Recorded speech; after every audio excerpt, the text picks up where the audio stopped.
je suis au pouvoir, que le prix du cacao augmente, le prix de votre cacao Borchamp augmentera. Quand je suis arrivé au pouvoir, le cacao était acheté à 400 francs le kilo Borchamp. Aujourd'hui, il est acheté à 1100 francs. Aujourd'hui, il est acheté à 1100 francs. Qui dit mieux? Qui dit mieux? Je suis arrivé au pouvoir aussi.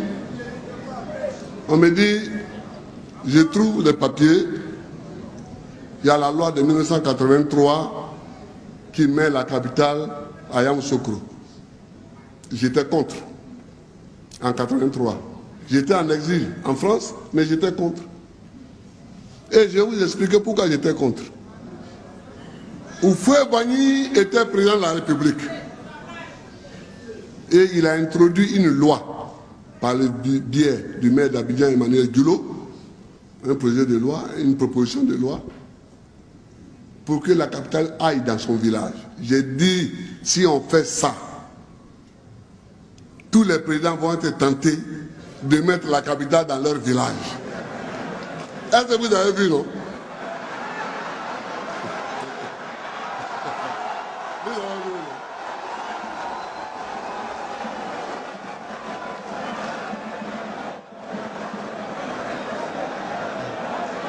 Vous avez vu?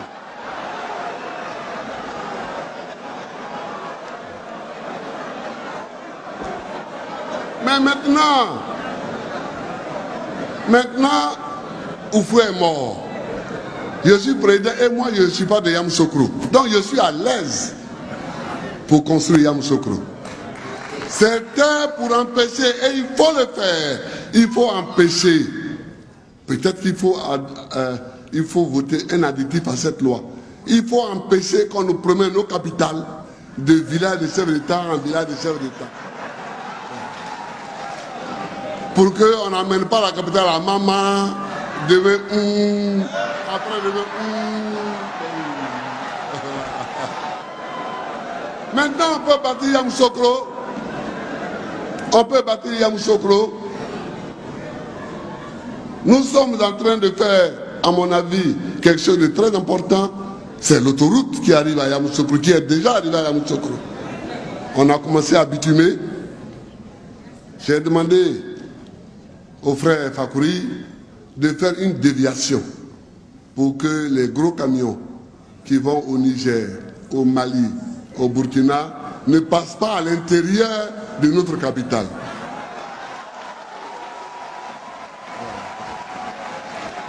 Et il va le faire, c'est programmé. Nous sommes en train de le faire. Les travaux d'infrastructure, nous les faisons. À Yamoussoukro. Yamoussoukro est devenu le laboratoire qu'il était avant.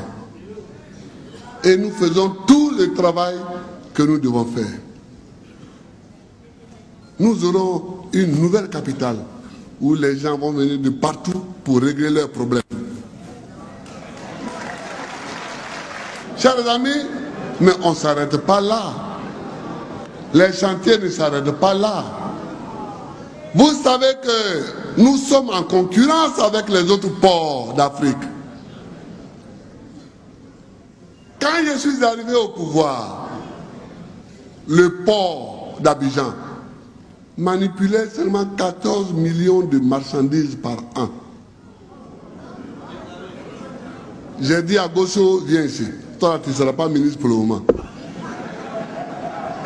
Tu vas être directeur du port, mais avant la fin de mon premier mandat, il faut que tu amènes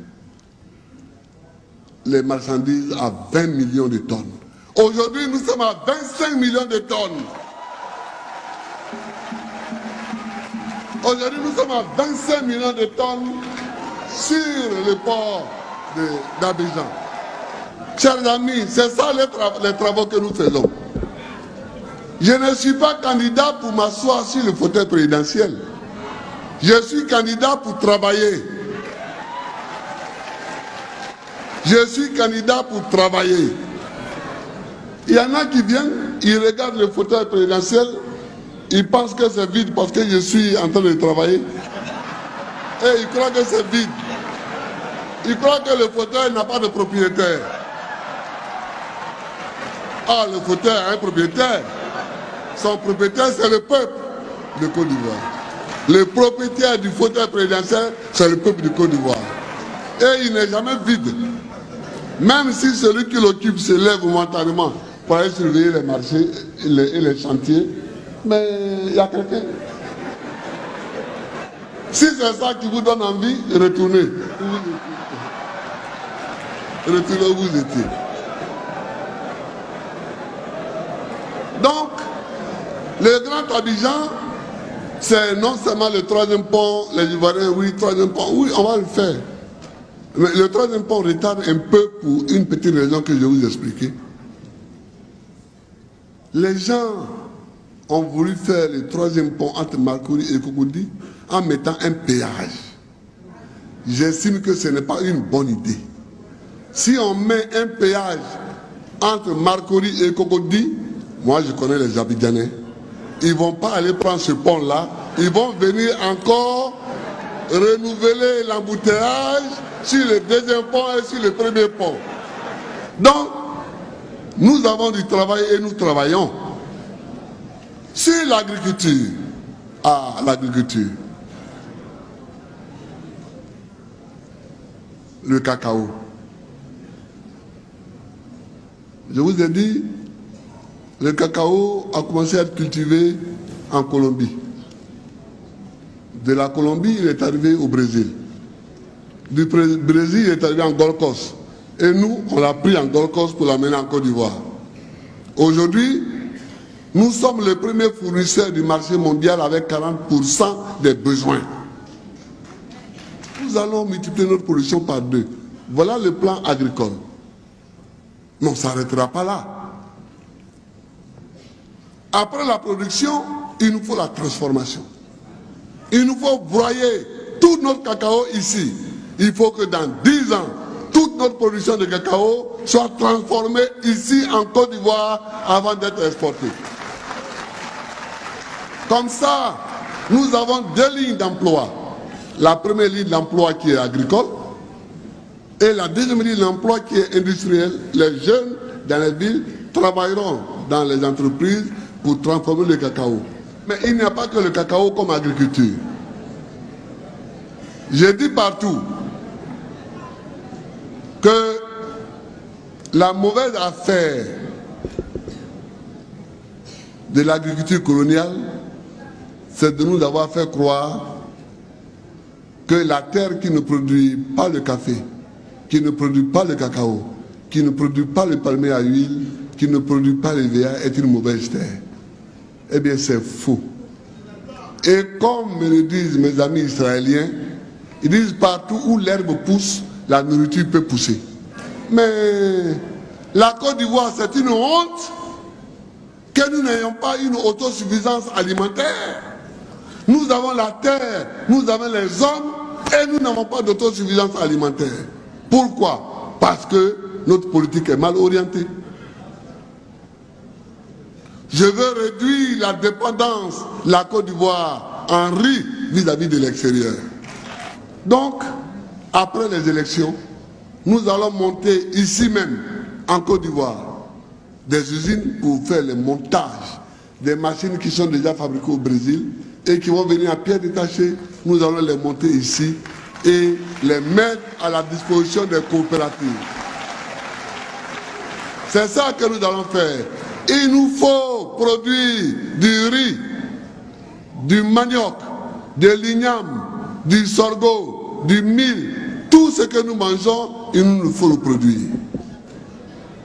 Et pour le commerce, il faut que les Ivoiriennes et les Ivoiriens se lancent dans un commerce parce qu'il y a la place pour le commerce. Nous allons créer une banque pour l'emploi. Moi, je ne dis pas que je vais vous distribuer des milliards. Hein. Je dis qu'on va créer une banque pour l'emploi où vous allez emprunter la femme qui veut 300 000 francs, elle emprunte 300 000. Elle veut faire son petit alloco. Si elle veut 300 000, elle emprunte 300 000. Elle dit, je vais rembourser tant en notes. Le jeune qui veut faire son petit garage, on lui dit, tu veux, comme il dit, je veux 2 millions. On lui prête des 2 millions. Il monte son petit garage, on le forme un peu. Il fait son garage, il mange, sa femme mange, ses enfants mangent. C'est ce qu'il cherche. Donc nous allons créer une banque pour l'emploi avec une succursale dans chaque département. Chers amis, voilà ce que nous allons faire. Les Ivoiriens sont des hommes capables. Ils sont des hommes capables de se gouverner. Ils sont des hommes capables d'organiser leurs élections. Les Ivoiriens n'accepteront jamais qu'aucune de leurs institutions ne soit sous tutelle. C'est pourquoi je suis devant vous. C'est pourquoi je demande vos suffrages. Je demande vos suffrages pour relever la Côte d'Ivoire. Que Dieu vous bénisse.